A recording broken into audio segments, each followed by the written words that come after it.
Yo! What's up mga katrivia? Ako nga pala si Yana. At ako naman si Angge. And welcome sa ating panibagong episode ng Trivia Galing!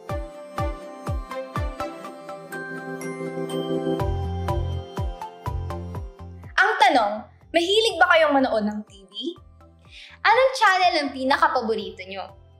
Dahil ang topic natin ngayon ay isa sa mga channel na inyong sinusubaybayan. Ito ang GMA Network. Ano nga ba ang GMA Network?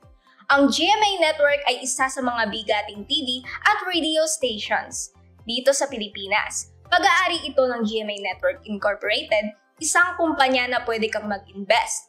Nagsimula silang mag-TV broadcast noong October 29, 1961. Dati ay iba-iba pa ang tawag sa kanila. DZWB TV Channel 7, RVS TV, GMA Radio Television Arts, at GMA Rainbow Satellite Network. Pero ngayon, mas kilala na sila bilang Kapuso Network dahil sa logo nilang Huggies Puso. Tinawag din silang Christian Network noon dahil halos religious shows ang pinapalabas sila noong 1974. Ano nga ba ang mga techniques na ginagawa ng GMA sa pag-create ng programs nila? Ayon sa Business World, ang GMA ay gumagamit ng audience research at ratings data mula sa AGB Nielsen at Kantar Media para malaman kung anong uri ng palabas ang gusto ng viewers. Dito sila bumabase sa content na dapat nilang gawin at kung anong time slot ito ipapalabas. Dagdag pa dito ay ang pagsabay nila sa makabagong technology na meron tayo ngayon para makabuo ng mas dekalidad na programs para sa mga viewers tulad ng paggamit ng 4K cameras, green screen, virtual sets, drone shots, CGI at AI. Isang example nito ay ang remake ng Encantadia noong 2016 na mas maganda ang quality ng CGI at set design kaysa sa version noong 2005. Paano nga ba pinopromote ng GMA ang kanilang mga programs at paano sila nakikipag-connect sa kanilang mga audience? Sa pagiging makamasa, tinututukan ng GMA ang paggawa ng mga programang tumatalakay sa kulturang Pilipino, kasaysayan at mga isyong panlipunan. Eksemplo na dito ay ang Magpakailanman na nagpapalabas ng mga kwento ng totoong buhay na nakaka-relate ang maraming viewers. Ipinapalabas ng GMA ang mga programs nila hindi lang sa TV, kundi pati na rin sa online tulad ng GMA Pinoy TV para sa mga FWs at sa mobile TV o GMA Now.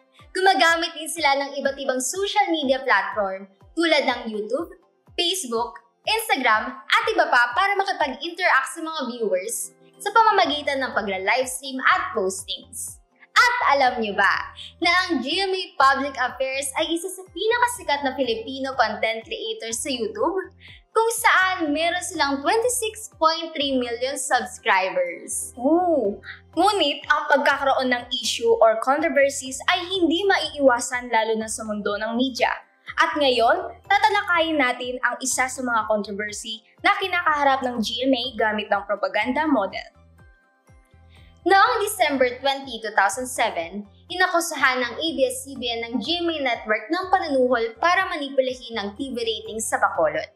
Kinabukasan nito, December 21, ibinalita sa DCMM ni Junly Hidalgo na umawi ng AGB Nielsen sa dayaan at itinuro ang GMA bilang may pakana, base sa panayam kay Maya Reforma, ang General Manager ng AGB. Noong January 7, 2008, ibinasura ng Quezon City Regional Trial Court ang kaso ng ABS-CBN laban sa AGB Nielsen dahil premature ito or walang matibay na ebidensya. Noong February 14, 2008, naglabas ang temporary restraining order noon na nagbabawal sa ABS-CBN na maglabas ng mapanirang pahayag laban sa GMA. Sa controversy na ito, dito papasok ang filter number 1 na media ownership at filter number 4 na block, kung saan minanipula ng ABS-CBN ang mga balita nila para sirain ang GMA network na magbibigay benefits sa company nila. Tunay ngang malaki ang role na ginagampanan ng mga TV networks sa ating lipunan. Isa na rito ang GMA Network.